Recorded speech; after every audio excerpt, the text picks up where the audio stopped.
Hello बच्चों। तो आज बहुत ही एक सीरियस टॉपिक पे आपके लिए ये वीडियो आई है।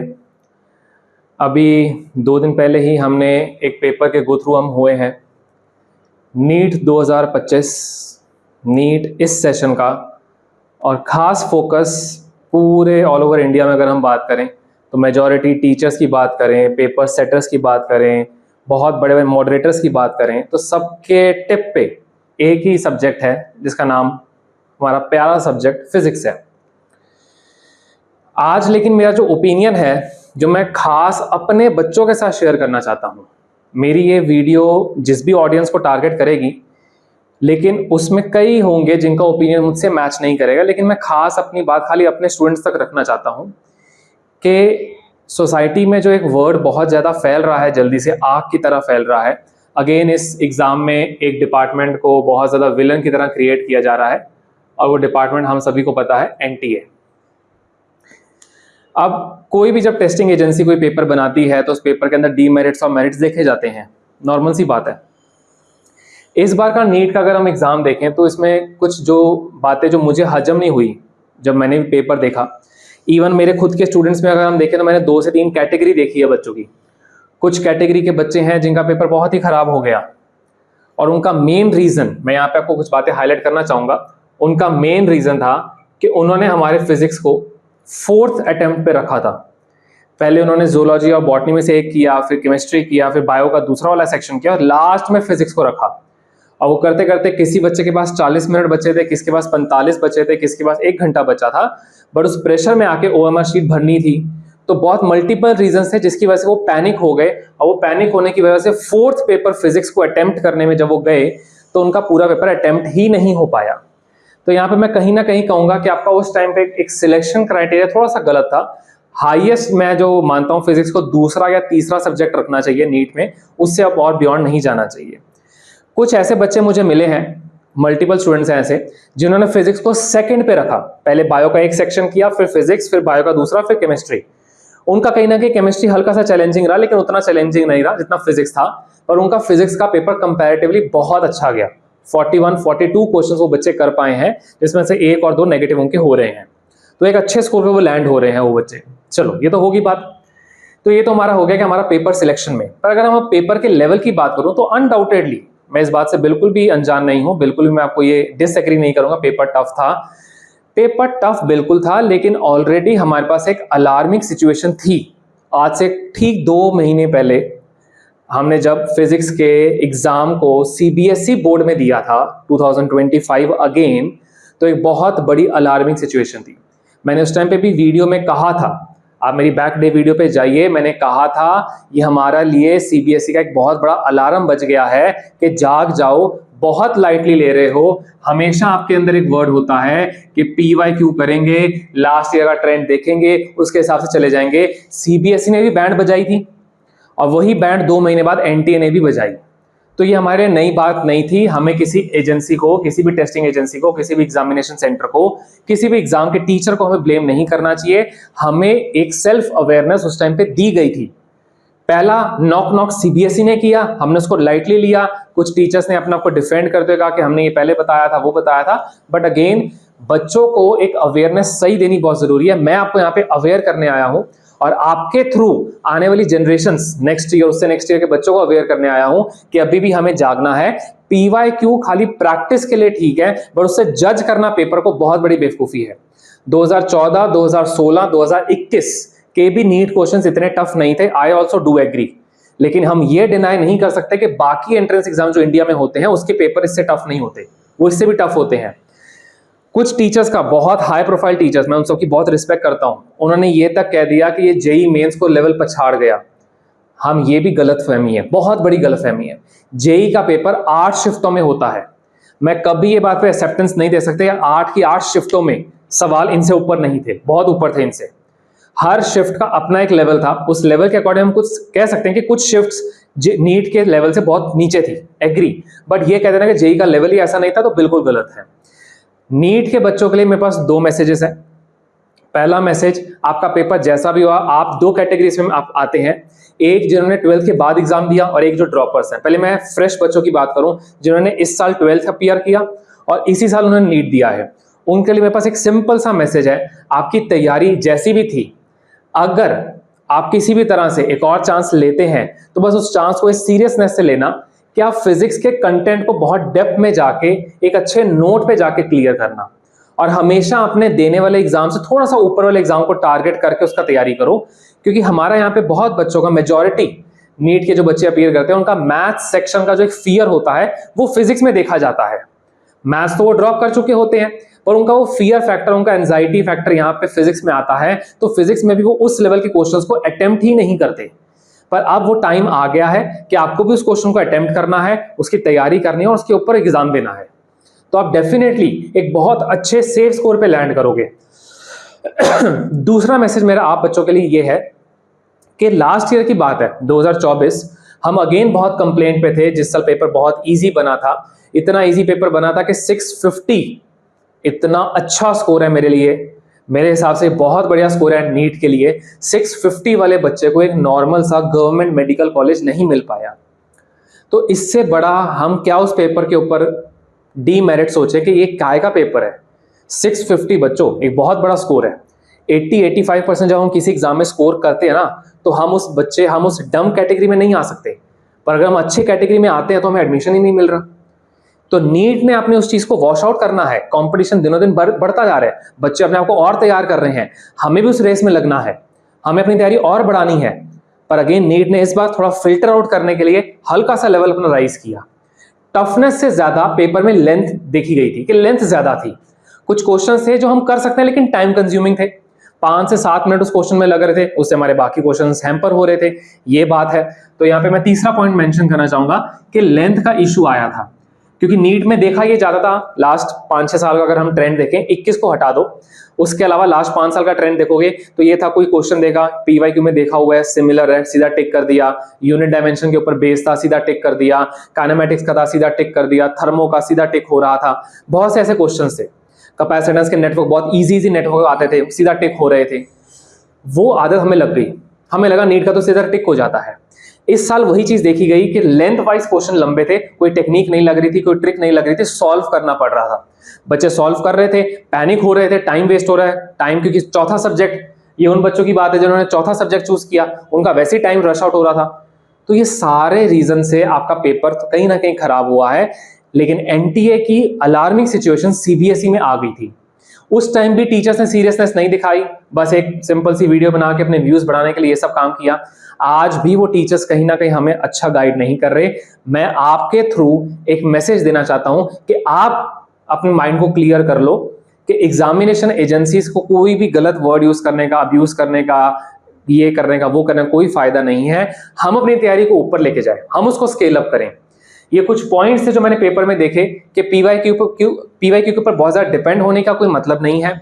लेंथ वाइज क्वेश्चन को भी हमें अटेम्प्ट करना चाहिए, नए क्वेश्चंस को अटेम्प्ट करना चाहिए, क्योंकि जब नया क्वेश्चन आता है तो हम उस क्वेश्चन को जब हैंडल करते हैं उसमें जो टाइम ज्यादा लगाते हैं ना, बाकी कुछ क्वेश्चन की वहां पे गिनती छूट रही होती है। क्योंकि अगेन 1 मिनट 1 क्वेश्चन, ये एक एवरेज टाइम है नीट के लिए, बहुत कम टाइम है फिजिक्स के पेपर के हिसाब से, पर अगेन इस साल का ये थोड़ा डीमेरिट रहा है। जो बच्चे 2 साल प्लस 1 साल प्लस ड्रॉप करके पेपर दे रहे थे, उनके लिए मेरे माइंड में और मेरे मन में उनके लिए रियल एक सिंपैथी है। उन बच्चों की कोई गलती नहीं है। लास्ट ईयर कुछ ऐसे बच्चों को मैं जानता हूं, मैं खुद जानता हूं उन बच्चों को, किसी बच्चे के 642 650 तक, जो मैंने खुद एक्सपीरियंस किया, बच्चों का स्कोर था। उन्होंने एक बहुत बड़ा रिस्क लिया कि सेमी गवर्नमेंट में भी एडमिशन नहीं ली, गवर्नमेंट कॉलेज का एम था उन बच्चों का, बहुत अच्छा एम था। उन बच्चों के साथ इस साल कुछ ऐसा देखा गया है कि उनका ड्रॉप ईयर हैम्पर हो गया।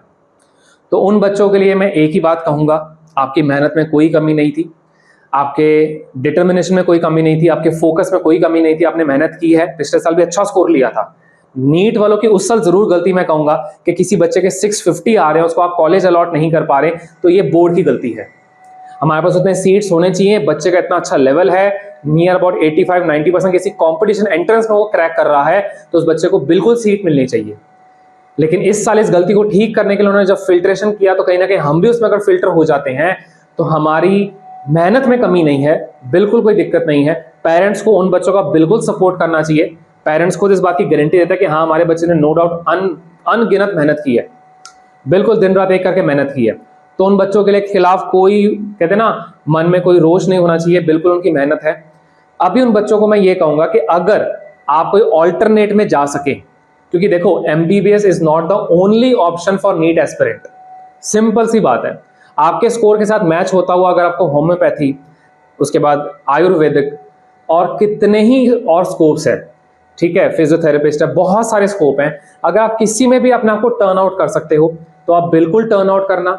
स्टिल अगर आपका एमबीबीएस का ही एम है तो अगेन बिल्कुल इस चीज में कोई हिचक मत रखना, कोई शर्म नहीं, कोई शाइनेस नहीं, बिल्कुल अपना एक और बेस्ट अटेम्प्ट लो और अगले साल सबको पीछे छोड़ दो। मैं यहाँ पे क्लियर कट कहना चाहता हूं, बहुत से बच्चों के मैसेजेस हैं कि सर ड्रॉप ऑप्शन ठीक रहेगा मेरे लिए।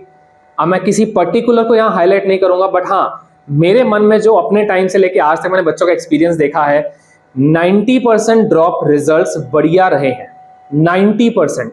पर अगेन 10 में से एक बच्चे का ऐसा देखा गया कि वो ड्रॉप में उल्टा थोड़ा सा खराब काम हो गया, साल भी खराब हो गया, इन्वेस्टमेंट भी साल की हो गई, बट अगेन वो रिजल्ट नहीं मिल पाया।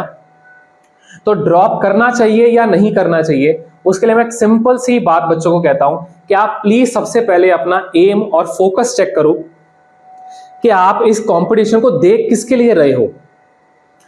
जिस एग्जाम को आप दे रहे हो उसका आपका टारगेट के पीछे आपका पैशन है या सोसाइटी का प्रेशर है, ये चीज को पहले जज कर लो। अगर तो आपका पैशन है, किसी बच्चे को सर्जन बनना है, तो ऑब्वियसली बात है वो होम्योपैथी करके वहां तक नहीं जाएगा, उसको एमबीबीएस करके ही वहां पे जाना पड़ेगा, एमडी की उसकी लाइन होगी। तो अगेन अगर आपका पैशन है तो 1 साल और 2 साल आपके पैशन को फॉलो करने के लिए बिल्कुल भी वेस्ट नहीं है, वो बिल्कुल जायज है, वो आपका इन्वेस्टेड टाइम है, आपको उसका फ्रूटफुल रिजल्ट पक्का मिलेगा। लेकिन आप भी अगर बाकी बच्चों की कुछ तरह सोसाइटी प्रेशर में, पेरेंट्स प्रेशर में, पीयर प्रेशर में, साथ वालों को देख के उस रेस में लग गए हो और आपको एमबीबीएस से कोई लेना देना ही नहीं था, तो आपके लिए ड्रॉप बिल्कुल फ्रूटफुल नहीं रहेगा, क्योंकि आपके अंदर वो एक अपब्रिंगिंग, आपके अंदर वो अप स्किल आ ही नहीं पाएगा, क्योंकि आपका वो पैशन नहीं है, आपका पैशन कहीं और छुपा है जो फिलहाल हम डिग आउट नहीं कर पा रहे। तो ड्रॉप करना is not the only option, it can be an option. 12th में जो इस साल स्टूडेंट्स हैं उनको भी मैं क्लियर कट, मैंने साल के स्टार्टिंग में बच्चे जैसे ही मेरे पास मिलने आए, मैंने कुछ बच्चों को हाईलाइट करके सीधा उनके साथ 1-to-1 काउंसलिंग करके मैंने उन बच्चों को सीधा कह दिया, आपने ड्रॉप बिल्कुल नहीं सोचना, इस साल अपना बेस्ट देके, इसी साल जनवरी 2026 जेई के कुछ बच्चे थे, उनको उसी टाइम पे टारगेट है कि वही हमने क्रैक कर देना, वही खत्म कर देना है, फिर आईआईटी का पेपर देखेंगे, हुआ हुआ नहीं हुआ नहीं हुआ, पहले जेई मेंस तो दो, एक टारगेट तो सेट करो अपना। तो इस साल भी मैं यही कहूंगा, जो बच्चे 12th में अभी अपगोइंग है, जो अब चल रहे हैं 12th में हैं, वो अपना टारगेट ड्रॉप मत रखो, अपना टारगेट इसी साल का एंट्रेंस एग्जाम रखो और अपना बेस्ट दो। लेकिन अगर आपका पैशन के लिए आप उस लेवल के स्कोर को 1 साल में नहीं अचीव करते तो एक ड्रॉप लेना बिल्कुल गलत नहीं है।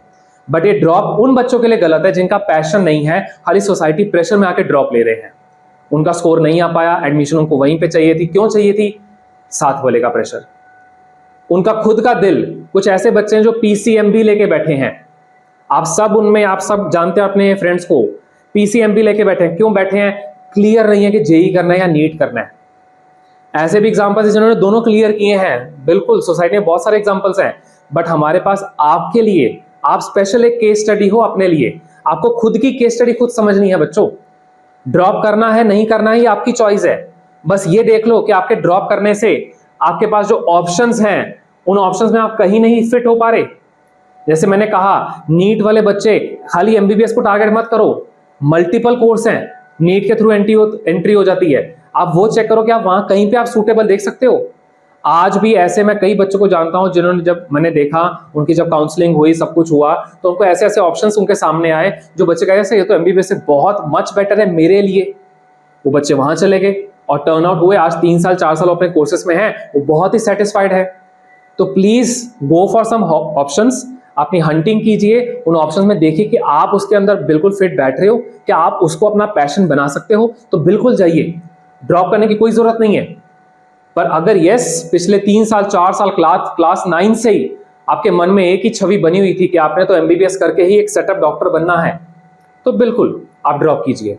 पहले से सपना है कि मैंने सीएस कंप्यूटर साइंस ही करनी है, बीटेक उसमें मैंने एआई में जाना है आगे, तो बिल्कुल ड्रॉप कीजिए।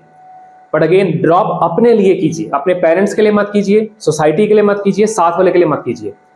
आपको अगर फिट लगता है अपने आप को ड्रॉप करना और ड्रॉप करके एक अच्छी तैयारी करके अपना रिजल्ट क्रिएट करना, तो बिल्कुल कीजिए। लेकिन याद रखें 90% 80% हमारे पास रिजल्ट्स होते हैं बढ़िया, कुछ रिजल्ट्स रह भी जाते हैं। तो बिल्कुल अपने आप को दोष मत देना, अपनी मेहनत पूरी करना, give your best and leave the rest. Result की वाकई चिंता मत करो, क्योंकि हम एक पॉइंट के बाद जाके रिजल्ट के लिए कुछ नहीं कर सकते। हम खाली उसके क्रिएशन के लिए एक वे क्रिएट कर सकते हैं, उस पर चल सकते हैं। चलने के बाद मंजिल तक पहुंचेंगे या नहीं पहुंचेंगे, there are many other factors that will affect the way. तो इसलिए बिल्कुल टेंशन ना लें। मैं इस पेपर को यही कहूंगा कि again this paper is also an alarming situation, कि हमें फिजिक्स को लाइटली नहीं लेना। हमें इस सब्जेक्ट को अपलिफ्ट करना है, कॉन्सेप्ट्स पे काम करना है, पीवाईक्यू को एक नॉर्मल टेस्टिंग रखना है, पर यह नहीं सोचना कि ये मेरा नीट है, ये मेरा जेई है, बिल्कुल नहीं। आने वाला 2026 वाला सेशन नीट के लिए कैसा रहेगा, जेई के लिए कैसा रहेगा, मुझे नहीं पता, बट अगेन 2 बार वार्निंग दे चुके हैं। अब आईआईटी का पेपर देखते हैं कैसा आता है। तो बिल्कुल क्लियर विजन है कि फिजिक्स सिस्टम अपना ऊपर ले जा चुका है। हम कितना ऊपर लेके जाते हैं वो हमारी तैयारी के ऊपर है। तो तैयारी में लग जाओ, बिल्कुल भी इन चीजों में मत डलो, अपना बेस्ट दो और बिल्कुल टेंशन मत लो। पेरेंट्स अपने बच्चों को बिल्कुल सपोर्ट करें, और उन्होंने आपने उनकी मेहनत देखी है, अगर कोई कमी रह गई उनकी मेहनत में, कोई बात नहीं, उनको और एंकरेज करें कि वो और मेहनत करके दिखाएं। But again drop is not an option, go for some other option. If still your passion pushes you to drop, then go for it। बिल्कुल टेंशन नहीं है, ठीक है। ऐसा कुछ नहीं है कि कोई हमारी एज बैरियर्स होते हैं। कुछ बच्चे 22 साल में अपना कोर्स खत्म करते हैं पर 3 साल तक नौकरी नहीं ले पाते। कुछ 25 साल में अपना कोर्स खत्म करते हैं, कोर्स खत्म करते ही नौकरी ले लेते हैं। तो सबकी जो घड़ी चल रही है ना डेस्टिनी से, वो सबकी अलग है। आपकी घड़ी आपको पता है कैसे चलनी है, वो भगवान जी ने ऑलरेडी फिक्स की हुई है। कहते हैं ना कि पॉपकॉर्न में जब हम कॉर्न उसको अंदर डालते हैं, सारे एक साथ पॉपअप नहीं करते, किसी का टाइम पॉपअप का जल्दी है, किसी का लेट है। तो इसलिए बिल्कुल टेंशन ना ले, अपने आप को बिल्कुल डिग्रेड मत करो, नेगेटिव मत जाओ। अपने आप को अपलिफ्ट करने का टाइम है, तैयारी करने का टाइम है। All the very best.